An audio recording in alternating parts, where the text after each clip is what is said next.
Hey guys, I wanted to do a video on the types of restrictions because I would have found it very helpful because for a long time I did a few things that I now see as a restriction, but back then I didn't realize that that was not normal. Also because some of these things are normalized by diet culture. So let me jump right into it. For me, a restriction meant not eating enough, and obviously that's the most obvious type of restriction.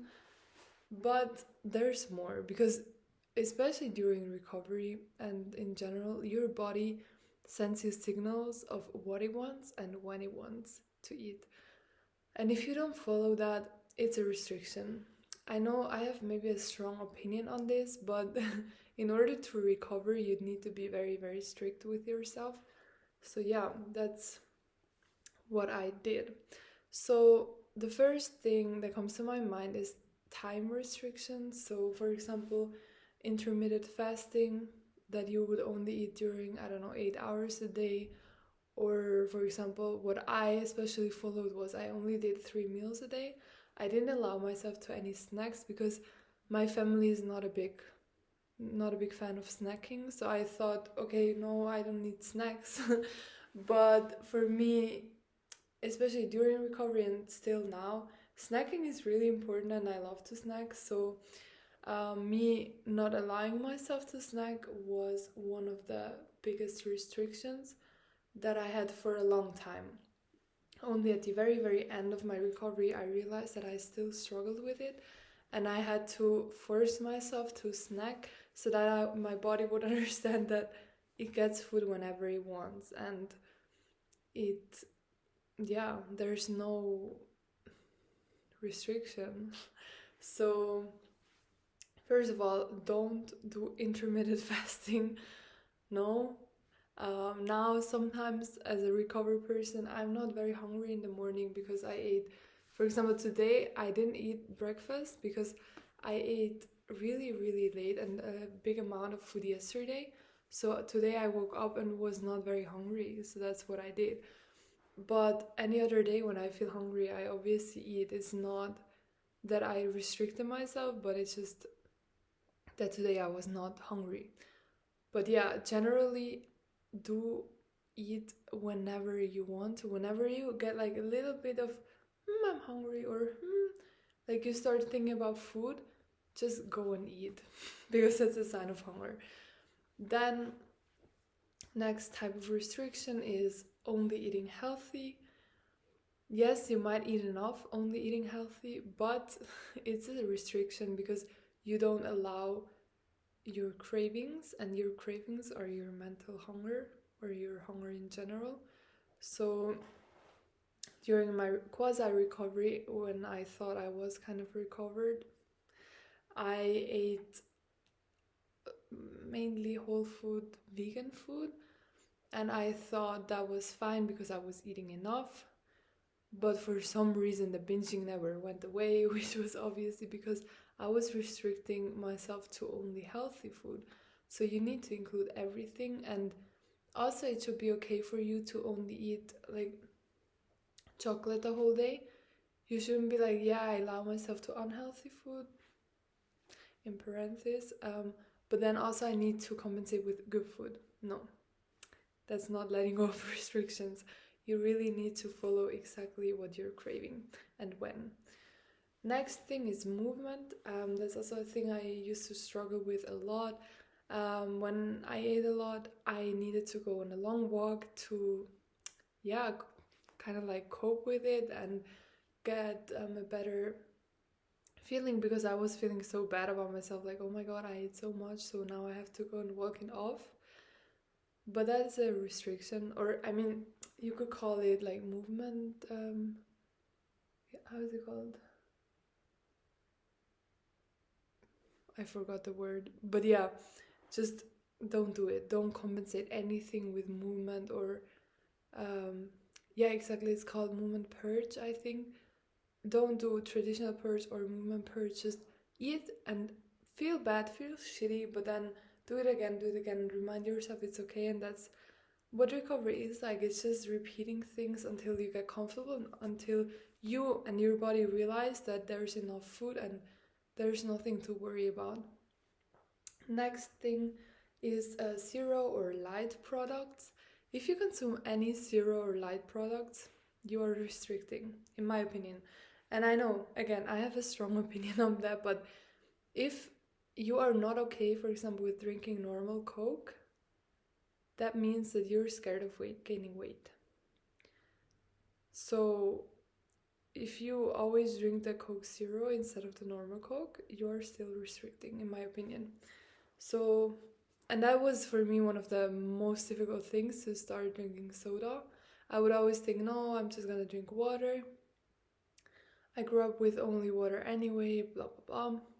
And that's fine. Like now, I don't drink a lot of soda either, but it was super important for me and my body to realize that it's okay to drink soda. Like my body realized that, okay, wow, she's consuming things that make it very easy for me to repair the things because the energy comes very easily. And for my mental me, it was super important because I realized that yes, I'm doing like the thing that is most known for gaining weight, for making you gain weight, everything, but I'm doing it, everything's fine. The world didn't explode, so drinking soda is fine, and just do it again and again until you're not scared of it anymore. And that means that whenever you are offered a soda or whenever you're craving a soda, you can just drink it and not worry about it. So yeah, that was also one thing that I struggle with. And then what else? Now I'm not having any thoughts anymore. But yeah, I think it's the same with anything, like to choose the lower calorie option on purpose, that's a restriction for me. So for example, I would always only drink black coffee, and I still like black coffee, really, I do, but it was important for me to also introduce sugary, milky coffees, just because I knew that the main reason for me drinking black coffee was because of the calories, but not because I love the taste so much. Same with alcohol, like I used to be the biggest shot girl. Like I would not drink drinks, I would only drink shots, and you can think, or you can probably figure out why. Also again, because of calories, I was like, no, I'm just gonna drink water and shots. So fun. And now I'm like, whatever, like I love beer, I love wine, I love drinks, I love also shots. I don't care anymore because I forced myself to learn that drinking drinks is delicious. It tastes better than shots. And it's also nice to just sit down and have a fancy drink in front of you.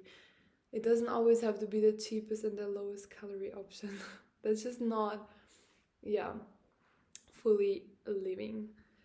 Exactly. So yeah, same with, for example, choosing to eat a huge amount of vegetables instead of just eating the fucking pasta that you would actually crave. For me, it was always like during recovery, especially also before, I would eat a huge amount of vegetables, but then eat a lot of chocolate. And now I just eat whatever I crave, like often pasta or bread or whatever. And then I'm just satisfied. Like, then my body's not like, shit, I still need a lot more calories. That was not enough. Also, I'm so confused because it looks like I put white eyeliner, but it's just my normal waterline, so weird.